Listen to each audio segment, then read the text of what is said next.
Good morning. আজ থেকে good morning আজ থেকে আমি একটা নতুন সিরিজ চালু করতে চলেছি।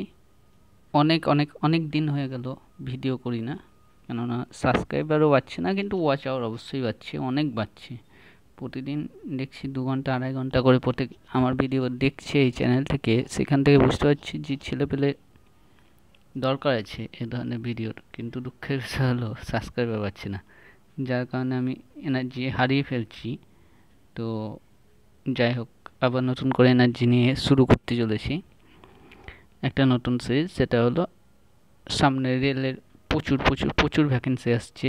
রেল এনটিপিসি বলো, গ্রুপ ডি বলো, এএলপি বলো, প্রত্যেকটা এটাই প্রচুর ভ্যাকেন্সি আসছে। তাই রেলের যত পিওয়াই কিউ আছে, যেগুলো আগের বছরের, মানে গ্রুপ ডি আগের বছর যেই প্রশ্নগুলো দিয়েছিল, মানে 2022-এ পরীক্ষা হয়েছিল, সেই পরীক্ষায় সকল অঙ্কর পিওয়াই কিউ আমি এখানে করে দেবো।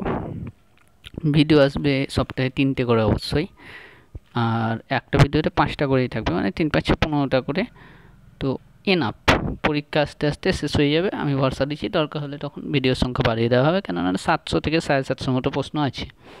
ঠিক আছে, এনটিপিসিরও প্রথমে গ্রুপ ডি শেষ হবে, তারপর এনটিপিসি যত পিওয়াই কিউ আছে শুরু করব, তারপরে এলপি এগুলো এক করে চলবে। হ্যাঁ, আর 2 নম্বর কথা হলো, যেটা আমাদের সিট চলছিল RS আগরওয়ালের, প্রত্যেকটা অধ্যায় ভিত্তিক আমি করে দিচ্ছিলাম। মোটামুটি 70% 80% আই থিঙ্ক হয়ে গেছে। বাকি যে কটা আছে সে কটা করে দেবো, সময় লাগবে, মানে 3 দিন তো এটা চলবেই। বাকি এক আধ দিন মানে সপ্তাহে 3 দিন তো এদিক হয়ে গেল, বাকি 3-4 দিনের মধ্যে 1-2 দিন ওটা করে দেবো। হ্যাঁ, আস্তে আস্তে আস্তে আস্তে শেষ হয়ে যাবে অবশ্যই। তো এটাই বলার ছিল। আর সবাইকে একটাই রিকোয়েস্ট, যদি ভিডিওটা দেখো, যদি সত্যি কাজ ভালো লাগে, লাইক, কমেন্ট আর সাবস্ক্রাইব প্লাস শেয়ার, এই 4টে জিনিস অবশ্যই করো, তবে মোটিভেশন থাকবে। তা নাহলে আমার কী লাভ বলো, এত সময় নষ্ট করে। তো যাই হোক, আর ব্যাপার হলো এগুলো বাংলায় দেখছো ঠিকই, কিন্তু এগুলোর কোশ্চেন আমার কাছে, মেন কোশ্চেন যেটা, সেটা ইংলিশে আছে।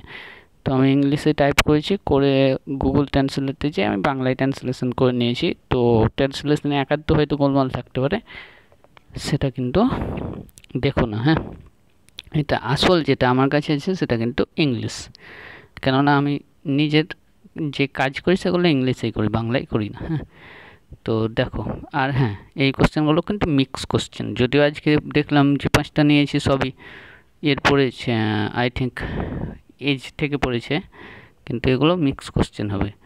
আর তার থেকে বড় কথা, যেটা RS আগরওয়ালের যে সিরিজটা করিয়েছি, সেইগুলো যারা দেখেছে তারাই কিন্তু এগুলো বুঝতে পারবে, তা নাহলেও বুঝতে পারবে, কিন্তু হয়তো কিছু কিছু জায়গায় বুঝতে অসুবিধা হবে, কেননা বেসিকটা আমি করাবো না, সরাসরি প্রশ্ন আসবে, উত্তর করাবো, বাস। হ্যাঁ, তো দেখো, প্রথম কোশ্চেন, 1 বছর আগে সাকেত এবং তিলকের বয়সের অনুপাত ছিল 5:6, তার 5:6, এটা হলো সাকেত আর এটা হলো তিলক। কখন ছিল? ছিল সরি,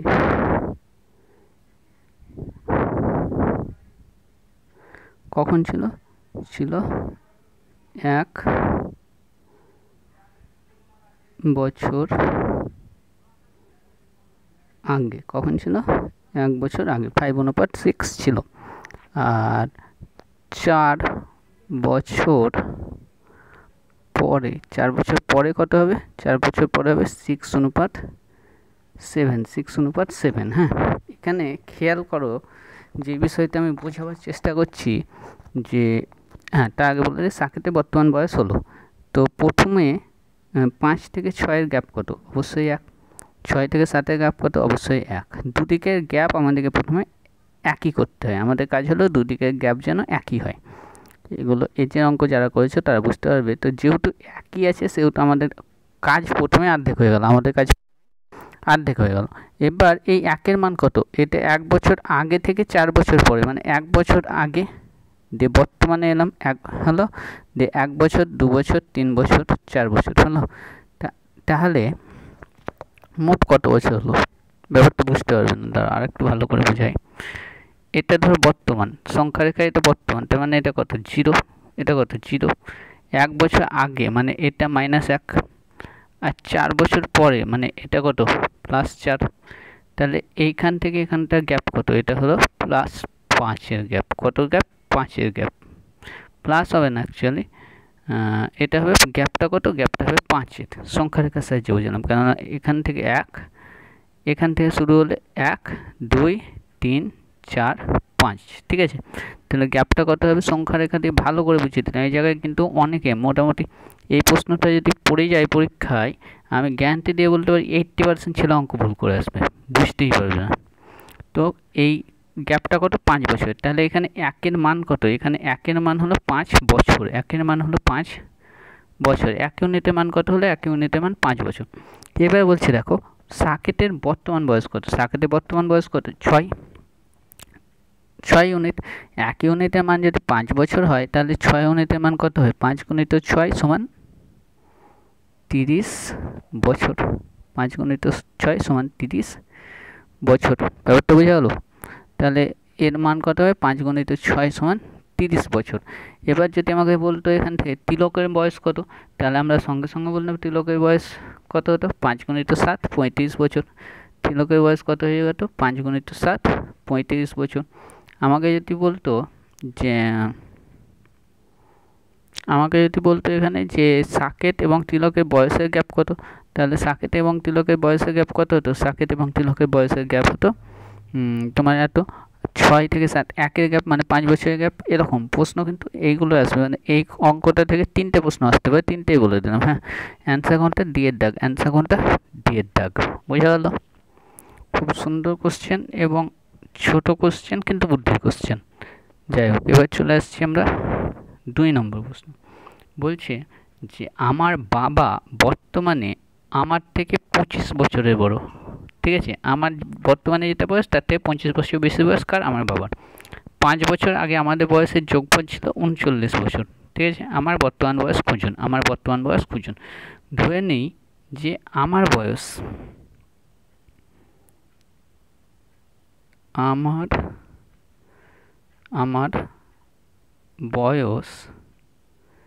সমান x বছর, ধরতেই পারি আমার বয়স সমান x বছর। তাহলে বাবার বয়স কত হবে, আমার বাবা বর্তমানে আমার থেকে 25 বছরের বড়, ঠিক আছে। তাহলে আমার বাবা আমার থেকে 25 বছরের বড়, ঠিক আছে। তাহলে আমার যদি x বছর হয় তাহলে আমার আর আমার বাবার বয়সের সমষ্টি কত হবে, x বছর এটা আমার plus x plus 25, x plus 25 এটা কার বয়স, এটা হলো আমার বাবার বয়স, এটা হলো আমার বাবার বয়স, তাই না। এই x প্লাস 25 এটা হলো আমার বাবার বয়স, ঠিক বোঝা গেল? তাহলে এই দুটো হলো আমাদের বয়সের সমষ্টি, আমাদের বয়সের সমষ্টি হলো x প্লাস 25। এবার বলছে 5 বছর আগে আমাদের বয়সের যোগফল ছিল 39 বছর। 5 বছর আগে আমাদের বয়সের যোগফল ছিল 39 বছর। তাহলে 5 বছর আগে মানে আমার বয়স 5 বছর আগে কত, 5 বছর কম ছিল। আমার বাবার বয়স 5 বছর আগে কত, 5 বছর কম ছিল। এই জায়গাটা কিন্তু খেয়াল করতে হবে আমি কি বলতে চাইছি সেটা ভালো করে খেয়াল করো। অঙ্কটা তবেই বুঝতে পারবে, তা না হলে বুঝতে পারবে না। ইকুয়েশনটাই বলছে যে হ্যাঁ, এটা সমান কত হবে, এটা সমান হয়ে যাবে 39, এটা সমান হয়ে যাবে 39। আরেকবার বলছি ভালো করে বুঝে নাও। বলছে যে আমার বাবা বর্তমানে আমার থেকে 25 বছর বড়। তাহলে আমার বয়স যদি x বছর হয়, আমার বাবার বয়স কত হবে, x প্লাস 25। এখান পর্যন্ত ক্লিয়ার। 5 বছর আগে আমাদের বয়সের যোগফল ছিল 39 বছর, ঠিক আছে। এবার দেখো 5 বছর আগে আমার বয়স কত হবে, x থেকে 5 বাদ, বাবার বয়স কত হবে, x প্লাস 25 থেকে 5 বাদ, তাহলে টোটাল কত হয়ে গেল 39। এবার এটা সমাধান করতে হবে। তাহলে সমাধান করলে কি হবে, এটা একদম মুখে মুখে সমাধান করা যায়, তাও করে দেখাচ্ছি। x এ 2x, এ 2x, আর 25 থেকে 5 10 বাদ দিলে কত হয়ে যাবে, প্লাস 15। এবার যদি এই 15টাকে উল্টো দিকে নিয়ে যাই তাহলে কি হয়ে যাবে, এই 15টাকে উল্টো দিকে নিয়ে গেলে 39 থেকে 15 বাদ হয়ে যাবে, কারণ প্লাস এদিকে গেলে মাইনাস হয়ে যায়। তাহলে 39 থেকে 15 বাদ দিলে কত, 9 থেকে 5 বাদ দিলে 4, 3 থেকে একবার দিলে 2, 24। তাহলে x এর মান কত হয়ে গেল? x এর মান হয়ে গেল 12। তাহলে x সমান 12, x সমান 12। তাহলে আমার বর্তমান বয়স কত? আমার বর্তমান বয়স 12 বছর। আমার বর্তমান বয়স 12 বছর। আমার বর্তমান বয়স কত হবে? আমার বর্তমান বয়স হবে 12 বছর। ঠিক আছে, এতটাই সোজা অঙ্ক, এতটাই সোজা অঙ্ক, অর্থাৎ সি এর দাগ, অর্থাৎ সি এর দাগ। কি বললাম ব্যাপারটা বোঝা গেল? এই জিনিসটা কিন্তু আমি যদি তোমাদের জায়গায় হতাম, এত অঙ্কটা দেখা মাত্র করে দিতাম। যেই দেখতাম আমার বাবা বর্তমানে আমার থেকে 25 বছরের বড়, আমি সঙ্গে সঙ্গে করে দিতাম 2x + 25 আমাদের বর্তমান বয়সের সমষ্টি। 5 বছর আগে আমাদের বয়সের যোগফল ছিল 39 বছর, বিয়োগ 10 সমান 39, 15 এদিকে চলে গেল সমান 24, 2 কেটে দিলাম 12। এইভাবে অঙ্কটা করতাম, মানে জাস্ট পড়তে যতক্ষণ 1 মিনিটের মধ্যে অঙ্ক কমপ্লিট করে দিয়ে এগিয়ে যেতাম। 1 মিনিটও ঠিকঠাক লাগতো না। হ্যাঁ, আমি বোঝাবার জন্য এত সময় লাগছে, তাও এই ব্যাপার। দেখো আরেকবার বলছি, আমার বর্তমান বয়স x বছর, তাহলে আমার বাবার বয়স কত? x + 25, 5 বছর আগে। 5 বছর আগে আমার বয়স যেমন 5 বছর কম ছিল, আমার বাবার বয়সও তো 5 বছর কম ছিল। এই জন্য দুবার -5 করেছি। কেন করলাম বোঝা গেল? এবার তো তারপরে আর কোনো ব্যাপারই নাই, সমাধান করে দিলাম, উত্তর চলে এলো আমার বয়স 12 বছর। যদি বাবার বয়স হতো তাহলে বাবার বয়স x + 25, তাহলে 12 আর 25 যোগ করে দিতাম, হয়ে যেত কত? যেটা হতো সেটাই, 37 বছর হয়ে যেত, তাই না? মিটে গেল। তারপর দেখো সি বলছি, সরি 3 পি এবং কিউ এর বয়সের যোগফল কিউ এবং আর এর বয়সের যোগফলের থেকে 15 বছর বেশি। পি এর তুলনায় আর কত বছর ছোট? এর থেকে সোজা অঙ্ক আমার মনে হয় না কিছু হতে পারে। ঘুমন করে দেওয়ার মতো অঙ্ক। হ্যাঁ, রাগ করো না, আসলেই তাই। দেখো, এবং কিউ এর বয়সের যোগফল কিউ প্লাস আর এর বয়সের যোগফলের থেকে 15 বছর বেশি। 15 বছর যোগ করে দিলাম, মানে দুটো সমান হয়ে যাবে, তাই ঠিক কিনা? পি প্লাস কিউ এর যোগফল কিউ প্লাস আর যোগফলের থেকে 15 বছর বেশি। এবার এখানে দেখো, যদি জিনিসটা সমাধান করি তাহলে প্লাস প্লাস কেটে যায়, হলো। তাহলে বলছে যে পি এর তুলনায় আর কত বছর ছোট? কত বছর যোগ করছি এখানে? এখানে আমি কত বছর যোগ করছি? 15 বছর যোগ করছি আর এর সাথে। কত বছর যোগ করছি আর এর সাথে? 15 বছর। তাহলে 15 বছর যোগ করছি, তাহলে আর কত বছরের বড় হবে? পি আর এর থেকে কত বছরের বড়? 15 বছরের বড়। অ্যান্সার হয়ে গেল, অ্যান্সার হয়ে গেল। আমি মিথ্যে কথা বলেছিলাম ঘুমিয়ে করা যাবে? আমি যে বললাম অঙ্কটা ঘুমিয়ে করা যাবে, মিথ্যে কথা বলেছি? বলো, বোঝাবার জন্য এতটা সময় লাগলো। যদি না বোঝাতাম সময় লাগতো? এত সোজা অঙ্ক পড়ে পরীক্ষায়, তাই না? তারপর দেখো 4, একজন পুরুষ এবং তার স্ত্রী বর্তমান বয়সের অনুপাত 7:6। 6 বছর পর এই অনুপাত হবে 8:7। যদি তাদের বিয়ের সময় তাদের বয়সের অনুপাত ছিল 4:3, তাহলে কত বছর আগে তাদের বিয়ে হয়েছিল? একটু ইন্টারেস্টিং অঙ্ক। এটা অবশ্যই ঘুমিয়ে করা যাবে না, চোখটা একটু খুলে রাখতে হবে। তো দেখো, পুরুষকে লিখছি ম্যান আর স্ত্রীকে লিখছি ওম্যান, ঠিক আছে? দেখো, একজন পুরুষ মানে ম্যান এবং তার স্ত্রী মানে ওম্যান করে দিলাম। হ্যাঁ, রাগ করো না। বর্তমান বয়সের অনুপাত 7:6, ঠিক। 6 বছর পর এই অনুপাত হবে 8:7। আমি বলেছি যখন এরকম দুটো অনুপাত চলে আসে, আমরা কি দেখি? অনুপাতের গ্যাপটা দেখি। দেখো, এখানেও গ্যাপ 1, এখানেও গ্যাপ 1, মানে কোনো ব্যাপার নেই। গ্যাপটা যেন সমান থাকে, সমান না থাকলে পদ্ধতি আছে, সেটা আমি রেশিও অধ্যায়ে শিখিয়ে দিয়েছি। এখানেও যখন ওই অঙ্ক আসবে অবশ্যই করিয়ে দেবো, যেহেতু আসেনি এখন ভেবে লাভ নেই। তো এই গ্যাপ কত হলো? 1। 1-এর মান কত বলছে? দেখো, 6 বছর পরে। তাহলে এটা কি বলছে? বলছে যে 6 বছর পরে একজন স্ত্রী, এটা হলো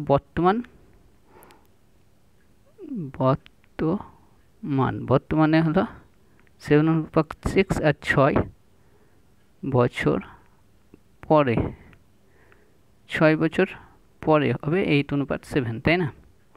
6 বছর পরে হবে 8:7। বোঝা গেল? এবার বলছে 6 বছর পরে 8:7, তাহলে 1-এর মান কত? এখানে 1-এর মান আমরা পেলাম, 1-এর মান পেলাম 6, 1 ইউনিটের মান 6। ঠিক আছে? যদি তাদের বিয়ের সময় তাদের বয়স অনুপাত 4:3 ছিল, তবে কত বছর আগে তাদের বিয়ে হয়েছিল? তাহলে বিয়ের সময় বিয়ের সময় বয়স কত ছিল? বিয়ের সময় ছিল 4:3। ঠিক আছে? যে বলছে বিয়ের কত বছর আগে বিয়ে হয়েছিল। তাহলে দেখো যে কোনো একটা বার করলেই হবে। তাহলে ধরো বর্তমানে এর বয়স কত?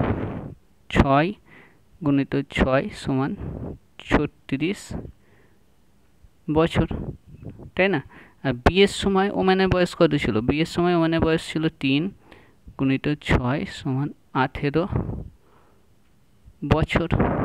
বিয়ের সময় ছিল 18 বছর। তাহলে বর্তমানে মেয়েটার বয়স 36 বছর আর বিয়ের সময় ছিল 18 বছর। বর্তমানে এর বয়স 36 আর বিয়ের সময় ছিল 18। তাহলে কত বছর আগে বিয়ে হয়েছে? 18 বছর আগে। 18 বছর, তাই না? কত বছর আগে বিয়ে হয়েছে? 18 বছর আগে। বুঝতে পারলে না বুঝতে পারনি? ভালো করে দেখো, আমি কি বলতে চাইছি ব্যাপারটা ভালো করে বোঝার চেষ্টা করো, দেখো বুঝতে পারবে। একদম জলের জিনিস বুঝেছি, হাতি ঘোড়া কিচ্ছু বোঝায়নি। খুব সহজ, খুব সরল একটা জিনিসই বোঝাবার চেষ্টা করেছি। দেখো, বর্তমানে স্বামী স্ত্রীর বয়সের অনুপাত বলছে 7:6। 6 বছর পরে তাদের বয়সের অনুপাত হবে 8:7। বিয়ের সময় তাদের বয়স ছিল 4:3। তাহলে 6 থেকে 7, 1 ইউনিটের মান 6 পেয়ে গেছি। তাহলে বিয়ের সময় স্ত্রীর বয়স কত ছিল? 6 গুণিত 6 সমান 36 বছর। বিয়ের সময় স্ত্রীর বয়স ছিল 36 বছর, তাই না?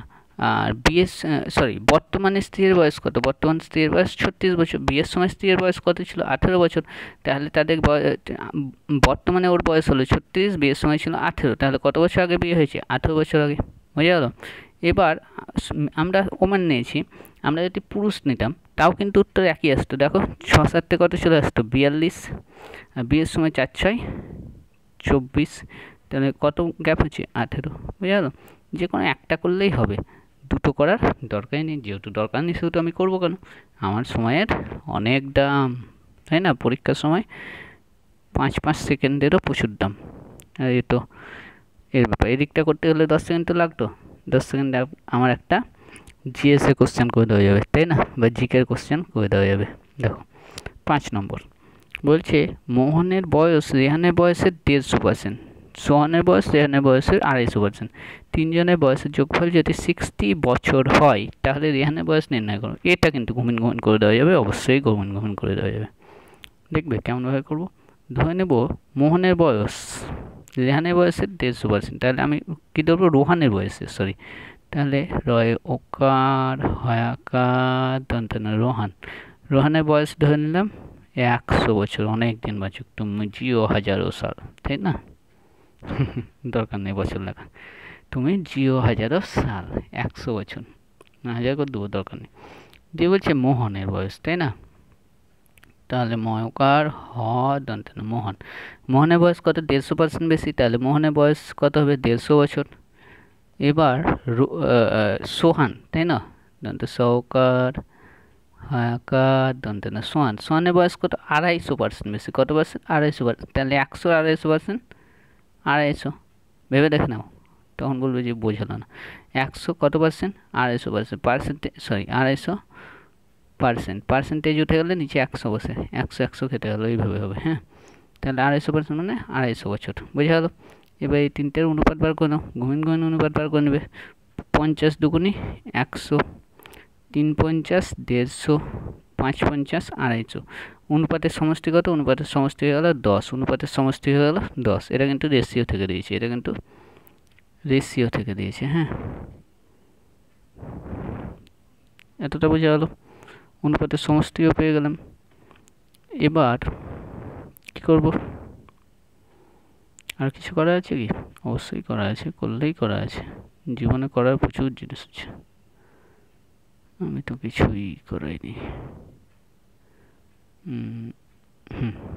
দেখো তারপর এই তিনজনের বয়সের যোগফল যদি 7 বছর হয় তাহলে রোহনের বয়স কত? কার বয়স? রোহনের।